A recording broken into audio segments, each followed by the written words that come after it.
Princess Yelnara sat quietly in the corner of her small prison cell. The metal walls were cold and gray. She could hear the strange sounds of the ship moving through space. 3 days ago, her world had changed completely. She had been traveling in her royal shuttle to meet with leaders from another star system. It was supposed to be a safe trip. Her father, the Emperor, had sent his best guards with her. The shuttle had the newest shields and weapons. Nothing should have gone wrong. But something did go wrong. Very wrong. The attack came from nowhere. One moment she was reading reports about trade agreements. The next moment, alarms were screaming and the ship was shaking. Her guards rushed to their stations, but their weapons would not work. The ship's computers were making strange noises and then went silent. "What is happening?" she had asked Captain Veltar, her head guard. "Pirates, Your Highness," he said, his face pale. "But they have some kind of weapon that stops our systems from working." The Grokan pirates boarded their ship like animals. They were big and ugly with gray skin and sharp teeth. Their leader, a beast called Skargoth, laughed when he saw her royal clothes. "A princess," he said in his rough voice. "This will bring much money at the slave markets." Yelnara had never been so scared in her life. The Grokans killed her guards without mercy. They put heavy chains on her hands and feet. The chains were made of some metal that stopped her from using her natural powers. Now she was trapped in this small cell on their ship. The cell was barely big enough for her to lie down. There was a tiny window where she could see the stars moving past. The food they gave her was terrible, and the water tasted bad. She listened to the pirates talking. Outside her cell, they spoke in their own language, but she understood enough to know they were planning to sell her at something called Kepler Station. It was a place where people bought and sold slaves from all over the galaxy. "The princess will bring the most money," one pirate said. "Veltharian royalty is very rare in the slave markets." "What about the other prisoners?" asked another voice. "The usual price, but I heard there are some humans in the lower cells.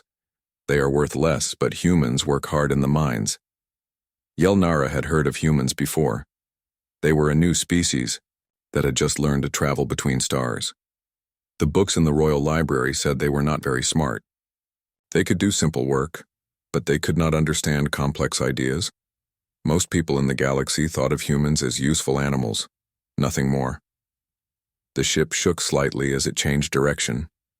Through her small window, she could see a red star getting bigger. They were getting close to their destination. One of the pirates walked past her cell. He was carrying a weapon that looked very advanced. Too advanced for pirates, she thought. Where did they get such things? "Princess," the pirate said, noticing her watching. "Tomorrow we reach Kepler Station. You will be sold to someone who will pay much money for you. Maybe a rich collector who wants a royal pet. Maybe someone who needs a pretty slave for their palace." The pirate laughed and walked away. Yelnara felt tears in her eyes. She had always been protected in the royal palace. Everyone had treated her with respect. Now she was just something to be bought and sold. She tried to think of a way to escape, but it was impossible.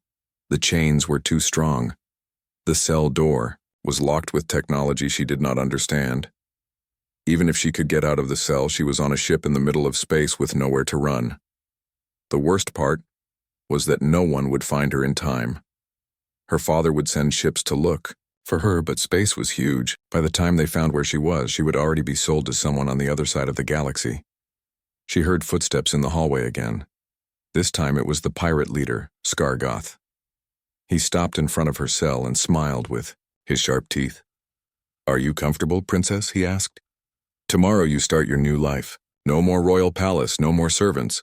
You will learn what it means to work for your food." "My father will find you," Yelnara said, trying to sound brave. "The Veltharian Empire will hunt you to the ends of the galaxy." Skargoth laughed loud and long. "Your father does not even know where to look. We have friends in many places. We know how to stay hidden from the Empire's ships." He walked away, still laughing. Yelnara put her head in her hands.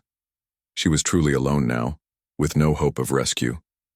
In less than one day, she would be standing on a slave platform, while strangers decided how much money she was worth. Outside, her window, The stars continued to move past, cold and distant. Somewhere among those stars was her home, but it might as well have been a million light years away. Captain Kim Jae-ho was drinking his morning coffee when the alarm started beeping on his ship's control panel. He put down his cup and walked over to check what was wrong. The computer screen showed a distress signal coming from somewhere nearby in the asteroid field. Jae-ho had been working as a salvage operator in this part of space for 5 years. When ships broke down or crashed, he would find them and take anything valuable. It was not exciting work, but it paid well enough. Most people thought he was just another human trying to make money from the leftovers of more advanced civilizations. They were wrong about that, but Jae-ho was happy to let them think what they wanted. He guided his ship, the Morning Star, toward the source of the signal. The asteroids in this field were big and sharp, so he had to fly carefully between them. His ship looked old and beaten, up from the outside, but the engines were much better than they appeared. After 20 minutes of flying, he found the source of the distress signal. It was a large ship with gray and black colors. Jae-ho recognized it immediately as a Grokan pirate vessel. The ship was floating dead in space with smoke coming from its engines. Interesting, he said to himself, checking his sensors for more information. The computer told him there were many life signs on the ship. Some were Grokans, but others were different species. One reading made him sit up straight in his chair. According to his secret databases, there was a Veltharian royal on that ship. Jae-ho smiled. This was not just a salvage job anymore. He put on his old work clothes and took his tools. To anyone watching, he would look like a simple human trying to find something worth selling. But hidden in his tool belt were weapons that could cut through the strongest metal, and his repair scanner was actually a military-grade sensor that could map the entire enemy ship. The Grokan ship was easy to board because their main power was down. Jae-ho found the first pirate in the engine room trying to fix the broken systems. The Grokan was twice as big as Jae-ho and had muscles like a wild animal. The pirate looked up when Jae-ho entered. "What do you want, human? This is our ship. Go away before I break your bones." "Sorry," Jae-ho said in a humble voice. "I just saw your distress signal. I thought maybe you needed help fixing your engines." The Grokan laughed. "Stupid human thinks he can fix Grokan technology. You probably do not even know which end of a tool to hold." That was the pirate's first mistake. He turned his back on Jae-ho to continue working. It was also his last mistake. Jae-ho moved faster than any human should be able to move. In 3 seconds, the Grokan was unconscious on the floor.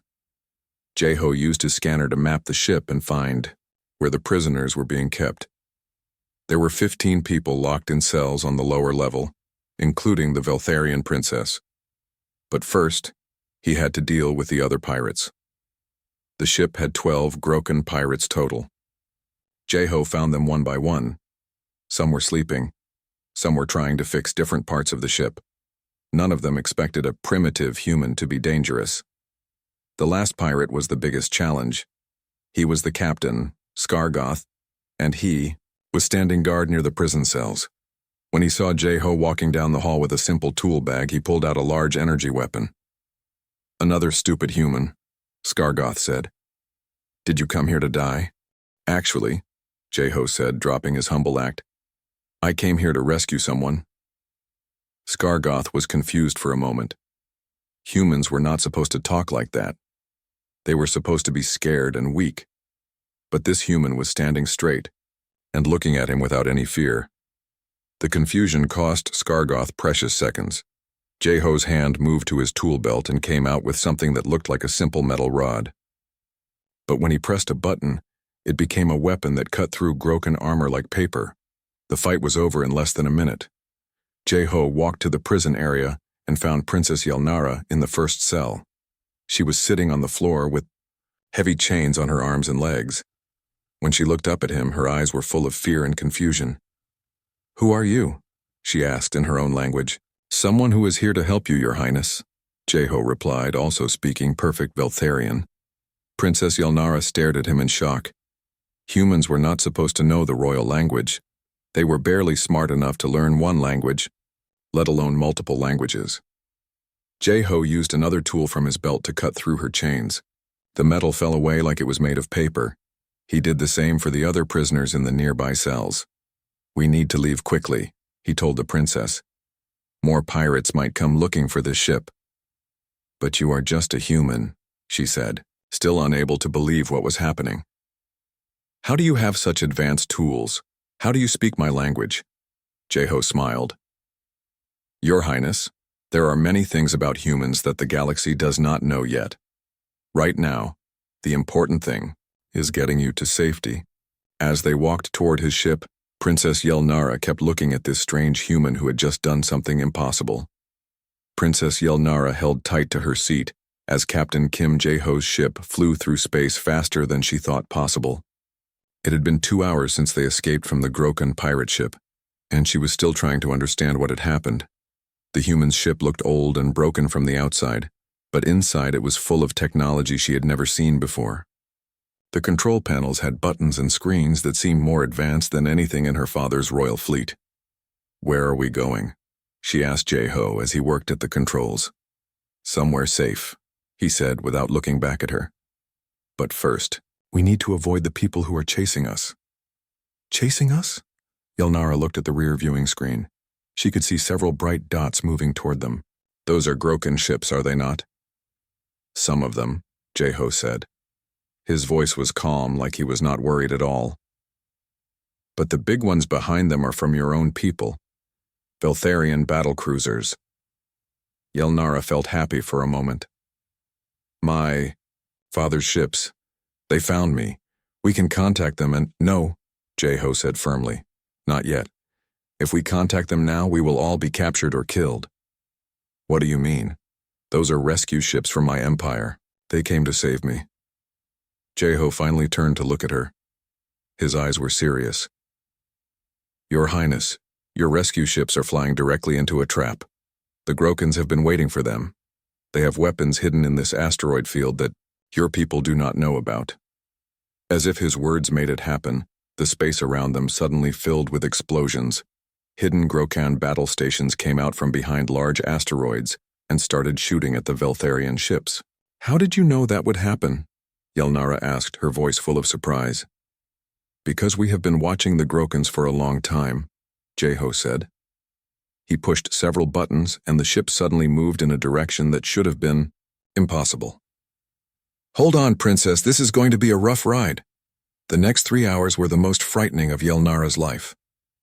Jeho flew his ship through the middle of the space battle like he was dancing. Energy beams and missiles flew all around them, but somehow none of them hit the small human vessel. "How are you doing this?" she asked, as they flew between 2 exploding Grokan ships. "Practice," Jeho said simply. They flew into a thick cloud of gas and dust called the Crimson Nebula. Yelnara knew this area was supposed to be impossible for ships to fly through. The gas clouds created electrical storms that destroyed most ship systems, but Jeho's ship flew through the storms like they were nothing. The electrical energy passed around the ship instead of damaging it. "Your ship has special shields," Yelnara said. It was not a question. Among other things, Jeho agreed. Behind them, the Grokan and Veltharian ships had stopped chasing them. Neither group wanted to follow them into the dangerous nebula. For the first time in hours, they were safe. "Now, will you tell me how this is possible?" Yelnara asked. "Humans are supposed to be a primitive species. Your people just learned to travel between stars 50 years ago. You should not have technology like this." Jeho was quiet for a long moment. Then he said, "What if I told you that everything your people believe about humans is wrong?" "I would say that is impossible. Our scientists have studied your species. They know your capabilities." "Your scientists have studied what they were allowed to see," Jeho said. "What if humans have been pretending to be primitive? What if we wanted other species to think we were weak and unimportant?" Yelnara stared at him. That would mean humans are much smarter than anyone realizes," Jeho finished for her. He pressed another button and the front viewing screen changed. Instead of showing empty space, it showed a star system with several planets. But these were not planets that appeared on any Veltharian star maps. "Where is this?" she asked. "This is where we are going," Jeho said. "One of our hidden colonies." As they got closer to the largest planet, Yelnara saw something that made her mouth fall open. The planet looked empty and lifeless from far away. But as they approached, the surface began to shimmer and change. Suddenly she could see a huge city with buildings that reached toward the sky. It was hidden, she whispered. Holographic camouflage, Jay-Ho explained. Anyone passing by would see an empty world with no life. But underneath the illusion there are millions of humans living and working here. Their ship landed at a port that was busier than the main space station in her home system. Humans were loading and unloading cargo ships, repairing advanced spacecraft, and moving around with the organized efficiency of a highly developed civilization. "This is impossible," Yelnara said, watching through the ship's windows. "If humans have cities like this, technology like this, why does the rest of the galaxy think you are primitive?" Jay-Ho stood up and walked toward the ship's exit door. "Because, Your Highness, sometimes the best way to win a game is to let your opponents think you are not even playing." As they walked out of the ship together, Yelnara realized that everything she thought she knew about the galaxy was about to change. Princess Yelnara walked through the streets of the human city with her mouth open in amazement.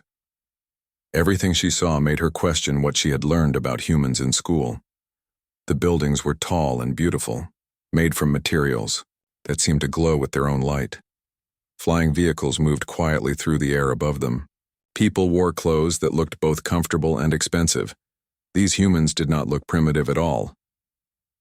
"Welcome to New Seoul," said Captain Kim Jae-ho as they walked down a wide street. "This is one of our smaller colonies, but it should give you an idea of what human civilization really looks like." A woman approached them.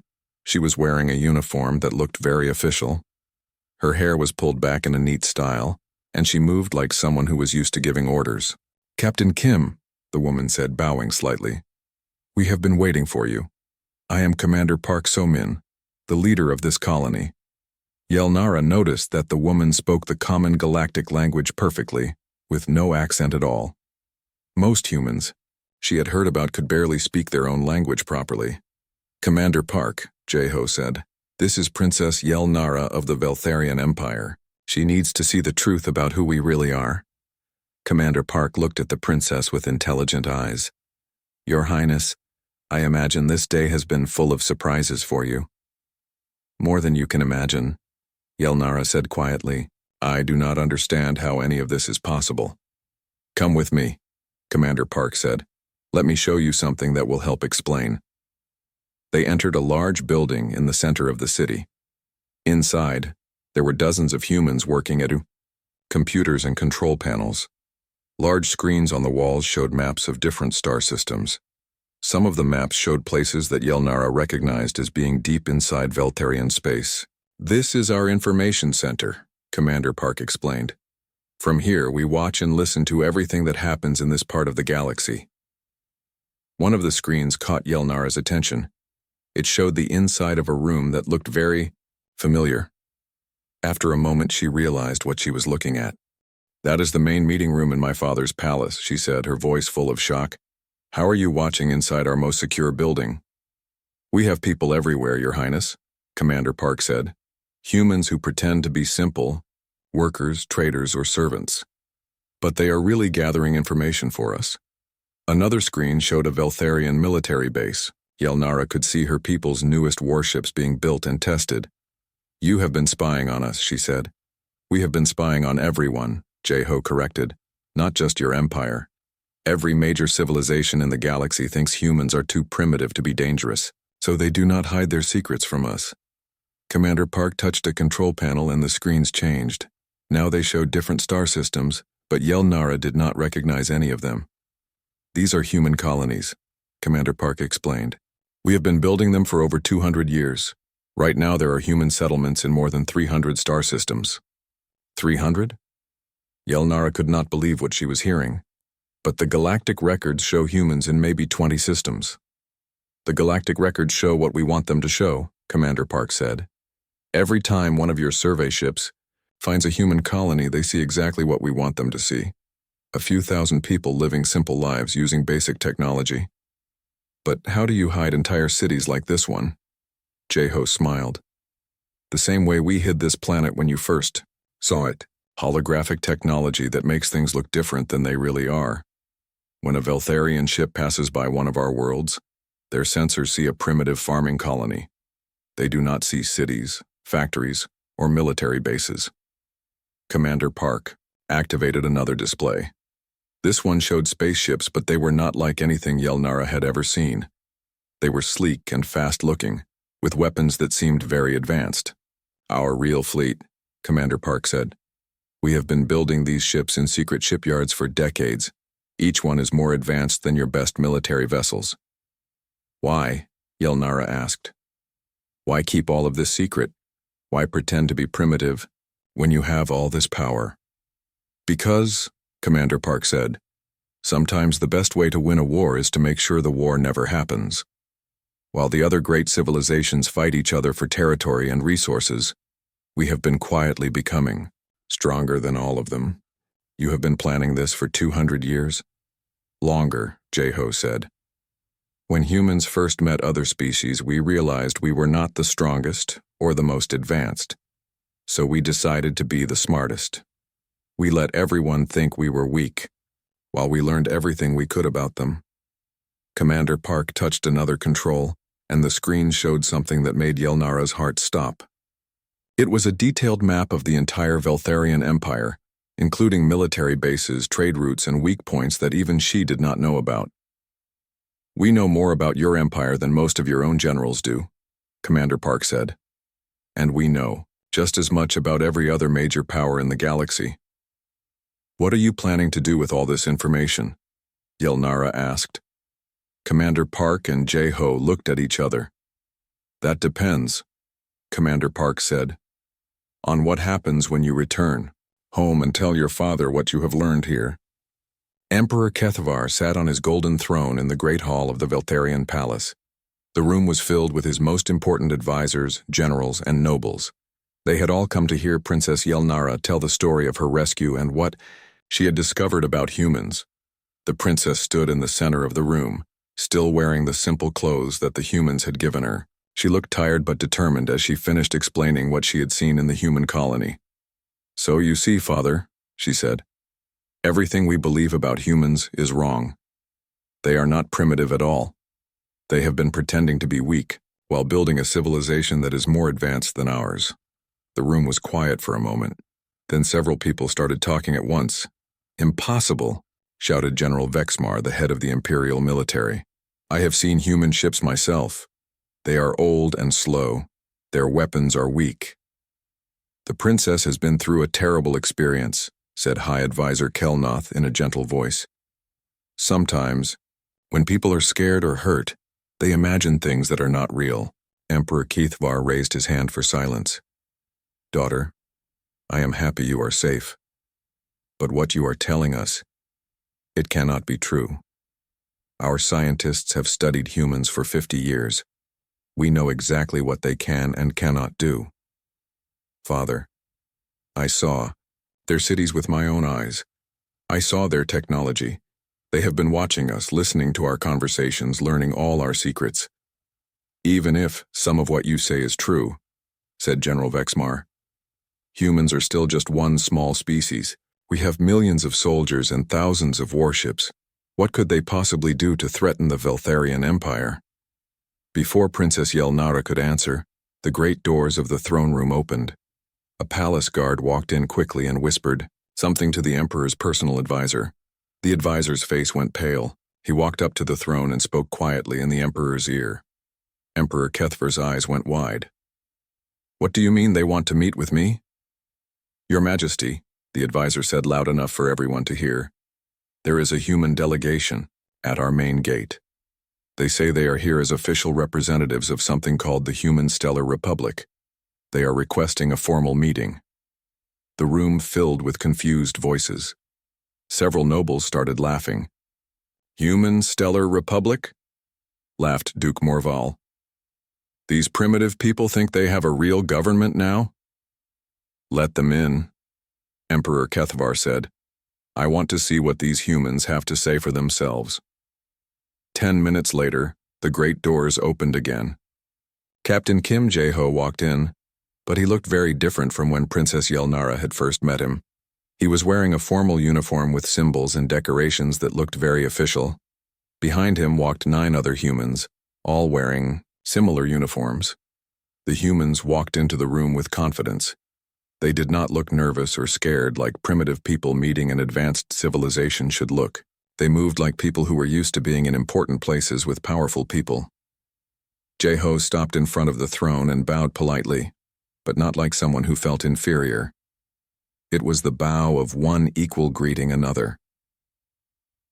"Your Imperial Majesty," Jeho said in perfect Veltharian. "I am Ambassador Kim Jeho of the Human Stellar Republic. I am here to discuss the future relationship between our 2 civilizations." Emperor Kethavar felt something cold in his stomach. The way this human spoke, the way he stood, everything about him was wrong. Humans were supposed to be humble and grateful when meeting advanced species. "Human Stellar Republic?" the Emperor said. "I have never heard of such a thing." "That is because we have chosen to remain hidden until now," Jeho said. "But recent events have made it necessary for us to reveal ourselves." One of the humans behind Jeho activated a small device. Suddenly, holographic displays appeared around the throne room. The displays showed star maps with hundreds of systems marked in blue. "These are human territories," Jeho explained. 312 star systems with colonies, military bases, and industrial centers. The room filled with shocked voices. General Vexmar stood up from his chair. "This is some kind of trick," he shouted. "Humans do not have 300 systems." "We do," said another human, a woman who stepped forward. "I am Admiral Park So-min of the Human Space Force. Our fleets have been operating in your space for decades, gathering information and ensuring our security." More holographic displays appeared. These ones showed detailed maps of Veltharian military bases, trade routes, and government buildings. "We know the location of every one of your important installations," Admiral Park continued. "We know your military strengths and weaknesses. We know your political secrets and your economic problems." Emperor Kethvar gripped the arms of his throne. "How long have you been spying on us?" 200 years, Ambassador Jeho said simply. "Since the first time we met your people, we have been learning everything we could about your civilization and every other major power in the galaxy." "But why?" the Emperor asked. "Why hide all this time?" "Because we were not ready then," Jeho said. "We needed time to grow strong enough to protect ourselves. Now we are ready to take our place as equals among the great civilizations of the galaxy." The Emperor looked around the room at his advisors and generals. All of them looked as shocked as he felt. Everything had changed in just a few minutes.